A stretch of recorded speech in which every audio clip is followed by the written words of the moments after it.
Hello and welcome to The Hearing, our music review show. I'm John, I'm Scotto.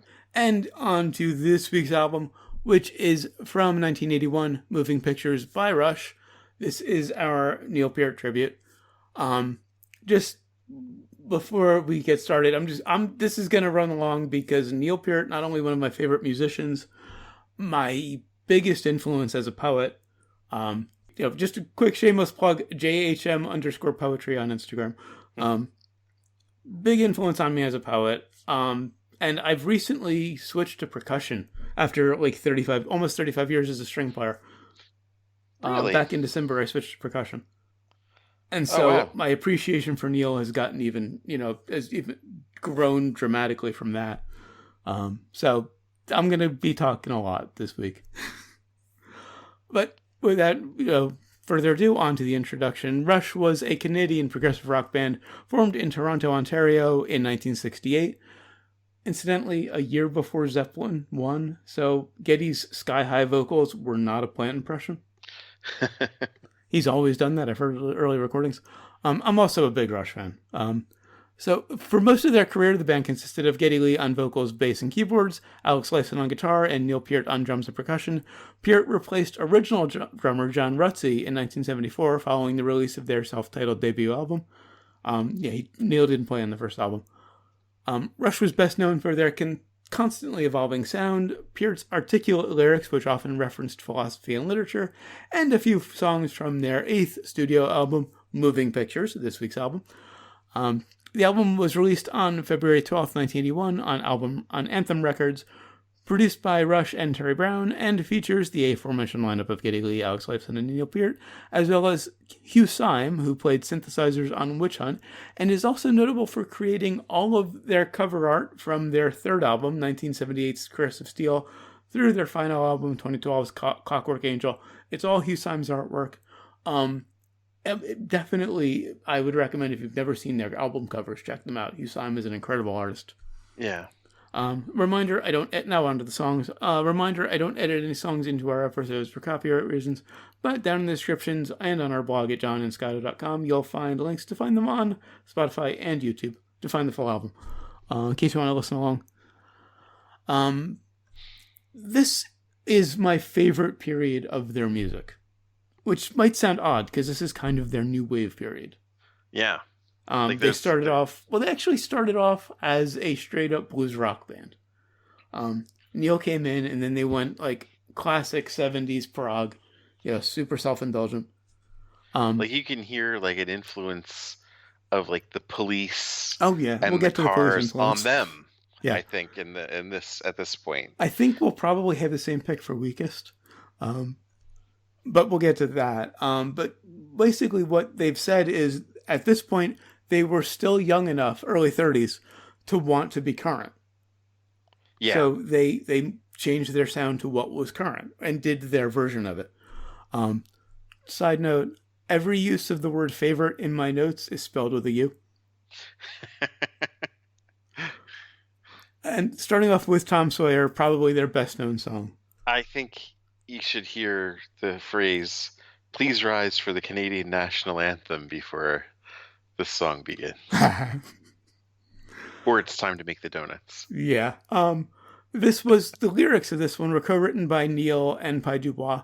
Should point out, I went off on how I was talking about how he influenced me as a poet. Neil wrote almost all of their lyrics. This was co-written with Pi Dubois, a Canadian poet who worked often with a band called Max Webster, who were very closely associated with Rush. They toured together, they collaborated a bit. I've never been a big fan of the lyrics for this one. Neil's lyrics are typically very clear and straightforward. You know exactly what he's talking about. This one is really cryptic. Um. This is practically like Michael Stipe cryptic. It's kind of, I've always interpreted it as, like a fanfare for the modern man sort of thing. Okay, yeah, I see that. Or common man, I should say. Fanfare right. for the common man, which, I mean, without being all classical, but just the themes there, Mm-hmm. like the average person doesn't bother with all this other shit.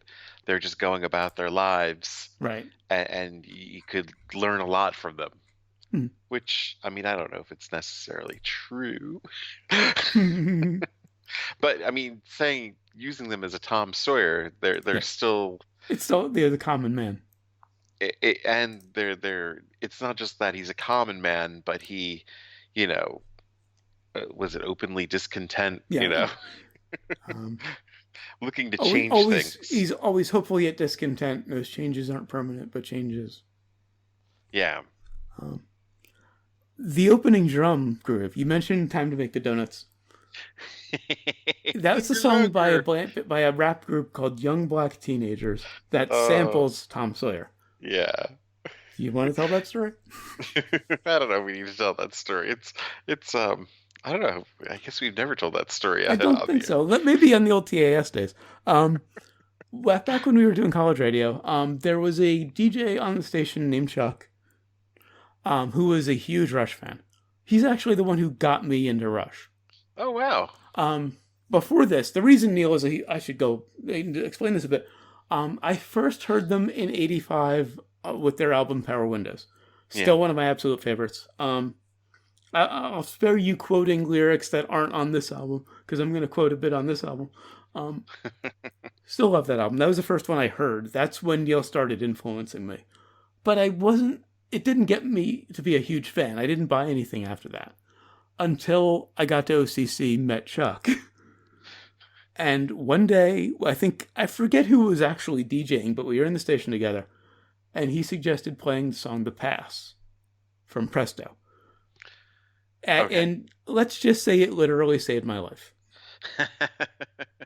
It's about suicide. I was not going through a good time. I was having a very rough patch at the time, um, and that's when I became a huge Rush fan.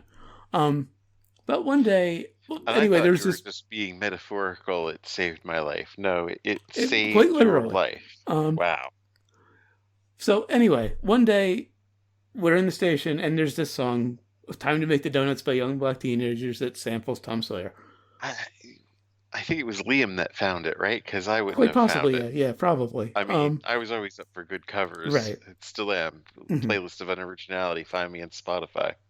I gotta see. I'll get into this later. I put together a Rush sampler start playlist on Spotify, that I will be linking on everything.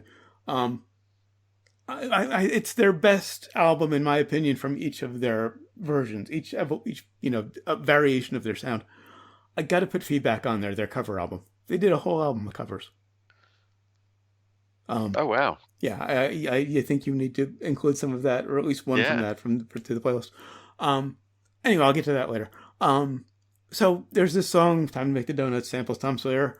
Chuck is a huge Rush fan, and kind of his whole shtick at the time was trying to be Dennis Miller. Dennis Leary. Dennis Leary, sorry, his last name was Miller. Chuck Miller. Yeah, his whole shtick was he was like a Leary wannabe. Yeah. Um, so I decided, I think, yeah, this we had talked about this, but I decided to do it on my own. Chuck and I were both in the We studio side, the air side of the we studio. couldn't wait to play it for him. Yeah, But unfortunately, I had production work to do right next door. the radio station was a broom closet. Yeah. One, Split into two yeah, parts. one small room which was production when you first walk in, with was really just big enough for a desk, a mixer, and a chair.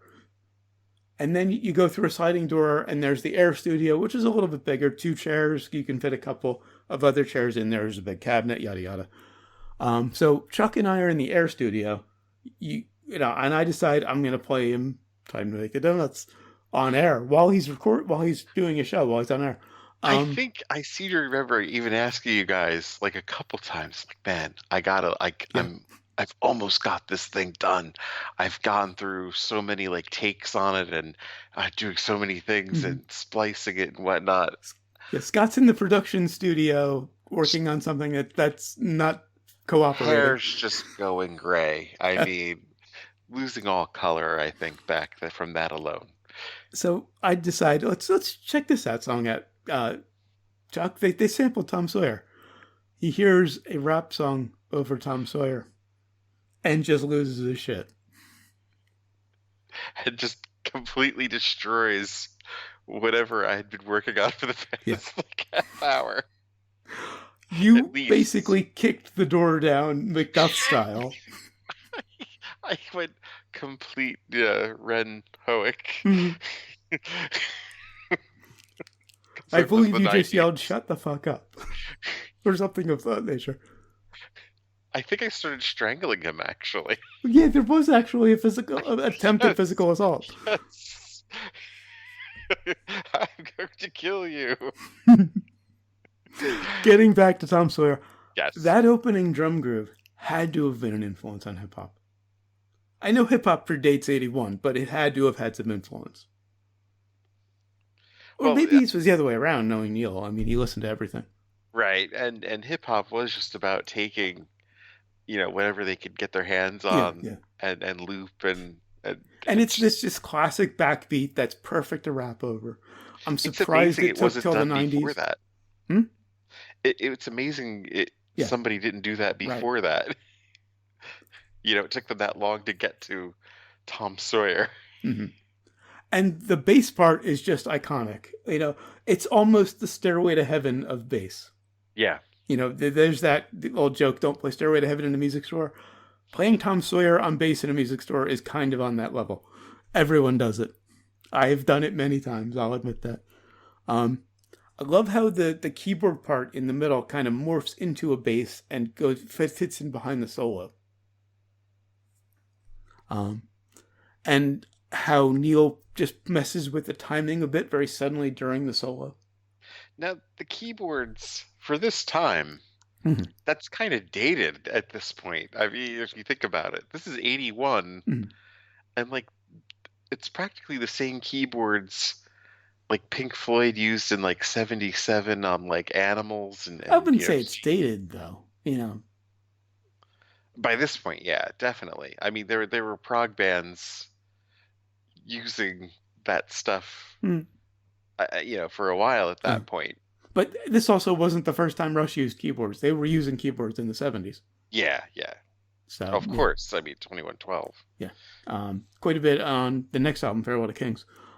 So it's just the sound that they had had for years, that maybe slightly tweaked. I do think this was an actual electric synthesizer, not a you know, it was a modern synthesizer Yeah. at the time.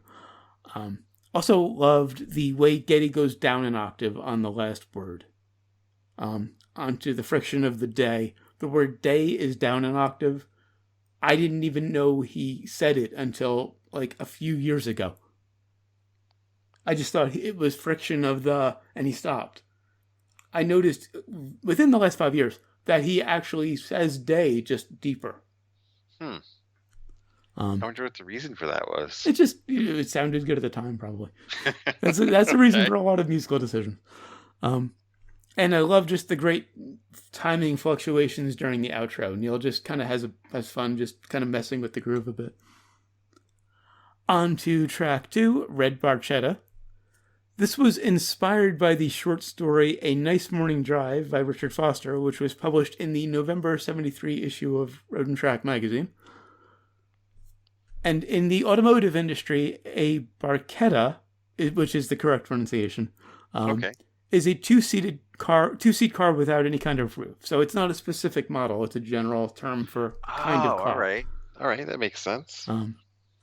So it's about it's basically a science fiction story about this kid who's fixing up this old car with his grandfather, and at this time when individual cars are outlawed, and or at least the small sports cars, cars of that time are these big monstrosities that can survive any kind of accident, and so people drive very recklessly. So he's got this barchetta, this little sports car that he's fixed up with his grandfather, and on the weekends he goes to his grandfather's farm and takes it out for a drive. Love the opening harmonics. Alex just plays these harmonics, this harmonics riff as the bass just kind of fades in. It had a very of its time feel, like the something like the Cars or the Police.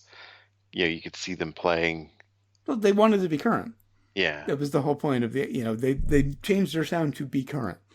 Well, I mean, they were picking sounds that were at least fringe Yeah. sounds. And they would not like Olivia Newton-John or No, something that no, was I of the think day. they succeeded for the most part in in creating a prog new wave album. Right, and I think that is I don't know if I've said this on the show before, or I've said it off, but I mean, New Wave has always just been a condensed version of prog. It's been, Yeah, yeah. four It's minute versions instead of prog meets punk yeah, because it did come after punk. yeah. That's the actual lineage is punk to that kind, whatever you want to call Talking Heads into new wave. But I love that opening harmonics. And there's a bass solo. There's like 3 bass solos, or 3 songs with bass solos on this album. Now, I've always called it kind of the Just Like Heaven chords, but of course that came years after Yeah, this. yeah. Uh, I mean, those are chords, though, right? What I'm thinking of with that type of The bass sound? melody. Um, I mean, Which kind of part? Morrissey like made a whole career off Which off part of the it. song? The bass solo? After the bass solo?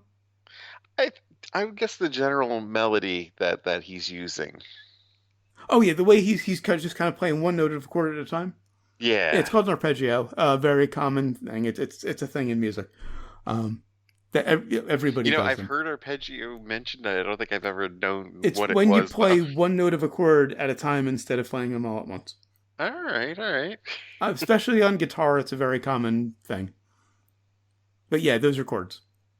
And yeah, the remaster of this is beautiful though, Mm-hmm. by the way. I Yeah. mean, we it's like the 2011 version that's on Spotify. Mm-hmm. The guitar just really pops. Yeah. Of course, maybe the last time I heard this was just on earbuds, so Right. maybe maybe it's the first time I'm listening to it with like better headphones. I don't know. And I really like, and this is not something I commonly say of Rush, but I really like the vocal melody.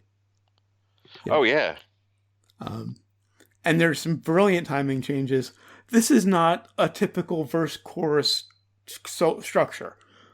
I think only 1 or 2 parts of the song actually repeat. Oh yeah. It doesn't have that, it it changes as it goes. They've done a few songs like that. I mean, Circumstances off of Hemispheres is the same. I thought it came close, but I maybe not repeating. It Hmm. kind of develops into that really fast midsection. Yeah. And then it kind of does a similar thing after that. The ending is very similar to the beginning, but that's about it. I love how the solo kind of starts off time. And one thing I've been appreciating about Neil now that I've been getting into percussion, and it's very subtle because he's known for his speed and his athleticism. Yeah. That's what everybody pays attention to though with the drummers. His kicks, the way he uses the kick drum to create a groove is just brilliant. Because his kicks are rarely straight. Usually it's 2 and 4. He hits almost every other beat in the middle with his kicks. Okay. Yeah. And he also does some interesting stuff with snares. He usually doesn't hit on the 4. Or he'll hit on the 4, but he'll pick other ones too. I think I'd always been. It's his use of cymbals. Well, yeah, cymbals are another thing he's known for. Yeah. Yeah. It's just like the drummers I knew were just like, hey, can you hear that? Isn't that amazing? Yeah. I'm like, well, yeah, it's pretty wild. Lars owes him a lot. Of course. And of course, it ends with another great solo. And it gets really interesting in the fade. They decide to fuck around a little bit as the song is fading. On to track 3, YYZ. This is an instrumental, of course. YYZ is the IATA airport identification code for Toronto Pearson International Airport. Oh, I've never flown in. The band was introduced to the rhythm as Alex flew them into the airport. He's a pilot. A VHF omnidirectional range system at the airport broadcasts that identifier in Morse code. And Peart said in later interviews that the rhythm stuck with them. He and Getty both said it's always a happy day when YYZ appears on our luggage tags. Because they're from Toronto. It's I would describe this as like Talking Heads meets ELP. So I mean, what's Interesting. not to love? Where do you? I don't know that I hear Talking Heads. It's interesting. Yeah, the kind of jangly, guitar that he's using in Huh. this. Okay. Oh, and that beginning, the actual YYZ part is in 10/8. Like think about Talking Heads from like, 77 or Okay. 78, Yeah. those that kind of era. Hmm. Okay, I can hear it a little bit. Huh. Yeah, that YYZ is in 10/8, and just to explain that, like I explained to you years ago when you told me that Apocalypse in 9/8, most music you listen to is in 4/4 or 3 Right. 4 or 6/8. It's either, three groups of 3 or groups of 4 beats. This is a group of 10, at least for that opening. It's the best triangle part ever recorded because it opens with a triangle. I love how it switches ears.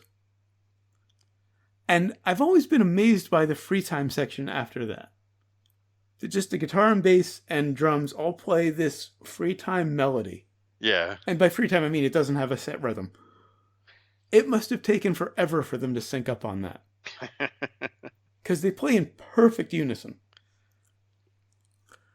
Again, his kicks gave it this amazing groove. It's a rare Rush song that's actually kind of danceable.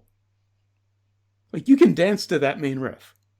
I think that's where I'm getting Talking Heads Yeah, from yeah, I out can. of that. Yeah, Yeah. I love the little bass and drum stings during section 3. Like they'll play this. Alex is playing this kind of scratch rhythm, and then they pause, and then Getty and Alex take turns playing these little solos. I mean, I think this is a year after Remain in Light, Okay.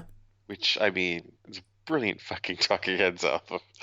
I just yeah, I would start riffing on that too if I were writing Hmm. music. Um, and then the solo comes in, and Alex this is the only time anybody in Rush has reminded me of another musician. During this solo, Alex plays a lot like this guitarist named Al Di Meola. It's a jazz fusion guitarist who actually came around in the 70s. Yeah. Um, he borrowed from him heavily. Um, and there's also this thwack sound effect during the solo that I couldn't find confirmation on this today, but I read years ago that it was just Neil taking a 2x4 to a chair. There's this great kind of soft, mellow keyboard part that comes in after the solo that I've read represents landing at home. Because YYZ is home to them. Right. So that's the plane coming in for a landing at home. Um, and then it just goes out with this, variation of the beginning. On to track 4, Limelight. Another one of the songs that you've probably heard. If you've heard Of any Rush, you've course. heard Tom Sawyer and Limelight. Yeah, I don't think I'd ever noticed that he's kind of doing like a Skinnerd kind of thing with this, isn't he? On guitar. I never noticed that similarity. And that is an iconic riff. They're both iconic riffs. Oh yeah, yeah. But I never noticed a similarity between Limelight and Sweet Home. I had not noticed that until this morning. Wow. I've heard Billy Corgan play a solo acoustics version of this song, Yeah. and it worked. Just singing vocals and one acoustic guitar. But it's one of my favorite Neil lyrics. Living on a lighted stage approaches the unreal to those who think and feel in touch with some reality outside the gilded cage. Cast in this unlikely role, ill-equipped to act with insufficient tact, one must put up barriers to keep oneself intact. I'm reciting that and I'm realizing just how much I've borrowed from him. So, have we hit your favorite Not track on yet. this yet? That's toward the end. My favorite on the album is toward the end. And on that one, I will be quoting the lyrics in their entirety because there aren't much. I love how nothing, and it's not just with the song, Rush in general. I love how upfront the bass is in their music. Oh yeah. You can always hear Getty. And I love how the guitar solo starts off very slowly. He's almost playing like holding a note for like almost 4 bars. and then kind of gliding into the next one and holding that for a while, and then he speeds up. And then the rhythm guitar comes in slowly toward the end. I really don't have a lot to say about this one, because it's so well known. Right. It's Like, one of those this is cases where Tom I've heard it so Sawyer. many times I can't really hear anything new. Like, what are you gonna do? You gonna say something about Christmas or whatever? I Right? mean, Yeah. it's just they're You institutions. know this song. You've heard it. You have your take on it. I'm trying to remember where the Bare Naked Ladies, the other band that would you could say had a Canadian national anthem Uh-huh. one week, Oh but God. they like quote this, of course, too. Hmm. One of the RPG shows I listen to has a couple of cast members who, whenever anybody says the phrase 1 week, they just almost reflexively launch into that song, the beginning of that song. And it's almost invariably met with a fuck you from the other cast members. Anytime anybody says 1 week, they have to say, it's been. And the rest of the cast is just like, fuck you. On to track 5, The Camera Eye. This is the long one. Yeah, I'm not sure they needed to do this.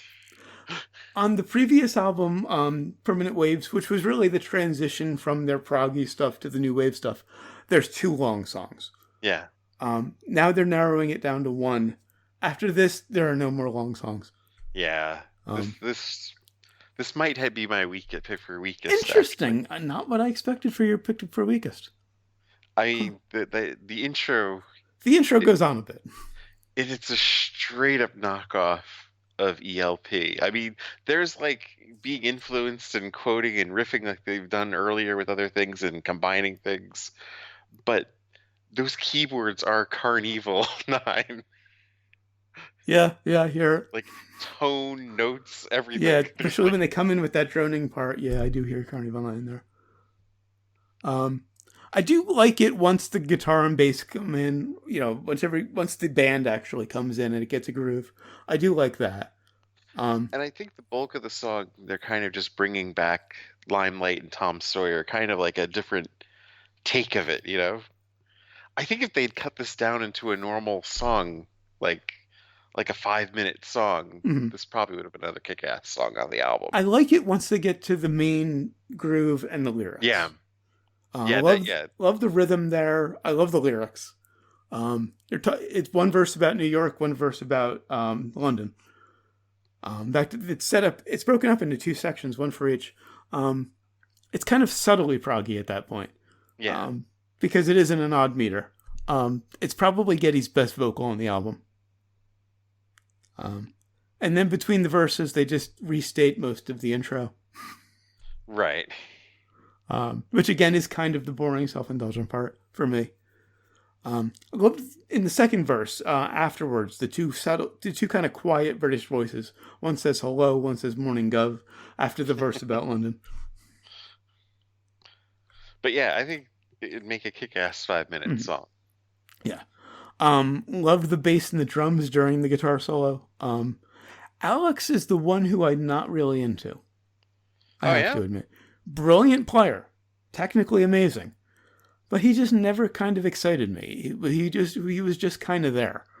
You Um, know, he really pops for me and like listening to this. Like I don't think I'd really noticed him as much as I had when I'd listened to them in the past mhm. as I did today on this album, you know, listening to it critically. I mean, he's a brilliant, like I said, great player. It's just his style never really connected for me.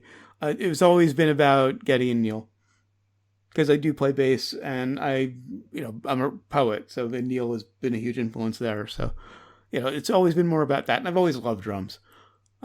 So Alex is playing it. I can't criticize him most of the time, but it just never excited me. It's kind of like, I have this in my notes. It's kind of an interesting analogy.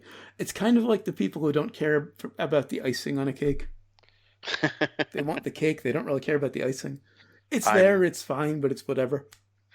I'm not sure about those people. Like, they exist. I'm not saying I'm one of them, but they exist. That's That's fucking weird, man. that's kind of how I feel about Alex. He's on top. He's kind of there. It's okay, but it's whatever. That's some Um, serial killer shit, man. And now we get to my favorite, Witch Hunt. And Um, it was a good change of pace. Like mm, you were kind of locked into this, and I think a lot of the criticism I always had of Rush for their albums is kind of like, didn't we do this already? But this is just like this curveball you're not expecting. Witch Hunt is the first of four songs in what's been called the band's Fear series. Oh The yeah. other the other three being The Weapon from Signals, their next album, which is part two. Enemy Within from the album after that, 84's Grace Under Pressure, which is part one. So it was 3, 2, 1. All Um, right. there's a lot of subtle humor in Rush if you pay attention, particularly to their liner notes. Um, it doesn't really come across if you only know them casually. And then Freeze from Vapor Trails in 2002 was part four. Also, all of the songs deal with fear. Um, and it begins with this dictator indecipherably ranting at a crowd at this, rally. It was Neil. He dragged everybody in the studio out into the snow so they could record him just shouting. And it was nonsense. Yeah. But you can understand it on the record. Love how this sort of opening chaos with this kind of, almost music box sounds and this big plodding percussion kind of builds to this really scary guitar riff. Yeah. It's practically metal. Oh yeah. Yeah. There's a lot that these guys did for metal. Mm-hmm. I don't know where metal would be without Rush And as a Geddy's whole. bass tone is especially heavy on this one. I mean, his bass is always distorted and heavy, but especially on this one. And the lyrics are just, this is Neil at his best. I don't think there's ever been a time in Western history when these Neil lyrics weren't completely apropos. Or history of Western civilization. The night is black without a moon, the air is thick and still. The vigilantes gather on the lonely torchlit hill. Faces distorted in the flickering light, features are twisted and grotesque. Uh, Silent and stern in the sweltering night, the mob moves like demons possessed. Quiet in conscience, calm in their right, confident their ways are best. The righteous rise with burning eyes of hatred and ill will, madmen fed on fear and lies, to beat and burn and kill. They say there are strangers who threaten us, and are immigrants and infidels. Pausing after that line. They say there is strangeness too dangerous in our theaters and bookstore shelves. Those who know what's best for us must rise and save us from ourselves. Quick to judge, quick to anger, slow to understand. Ignorance and prejudice and fear walk hand in hand. I don't think there's been a time in history when this song didn't mean something. Yeah. They say there are strangers who threaten us and are immigrants and infidels. Hearing that over the last few years has really been chilling. Yeah. And, we've lived through a few moral panics, so strangeness too dangerous in our theaters and bookstore shelves.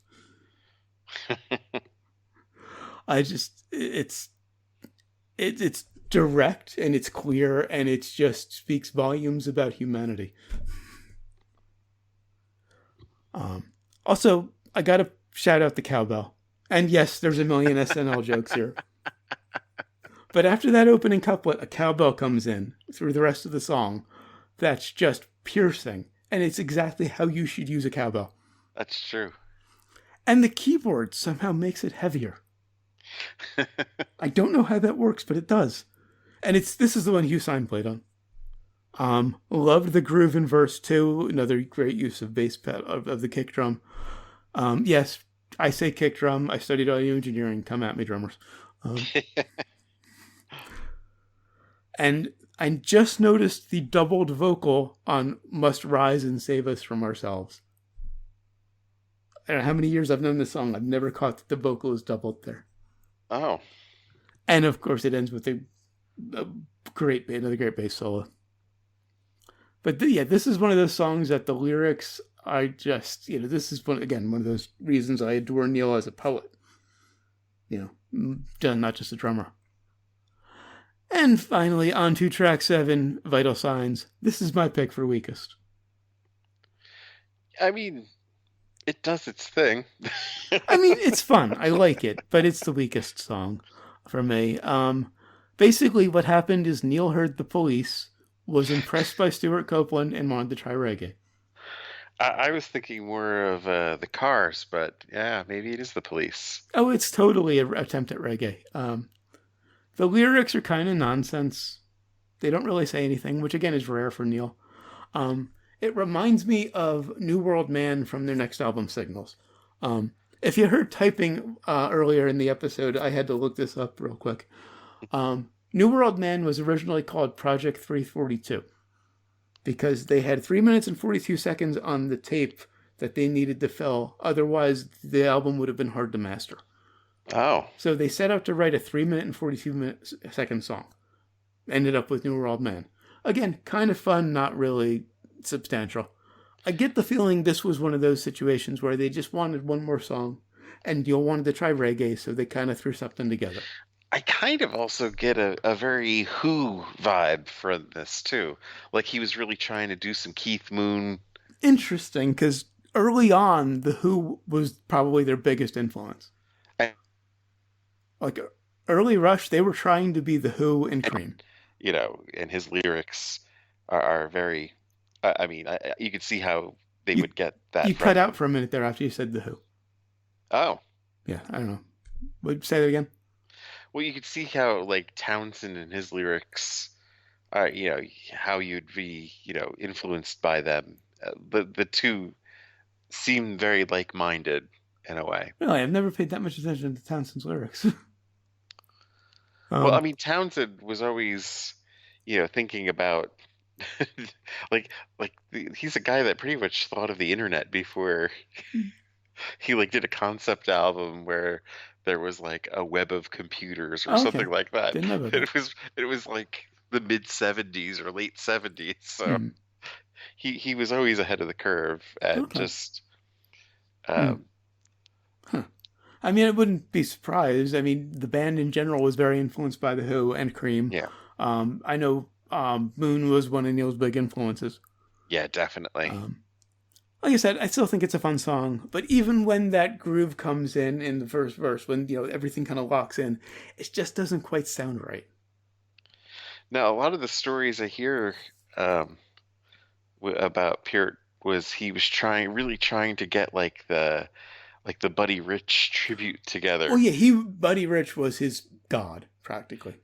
So Ironically saying that all the because Neil other was an atheist. drummers that Um, that were telling stories about him, they all were in relation to him, mhm. trying to rope them into Yeah, so doing he did. this He put the, tribute. he organized a big Buddy Rich tribute.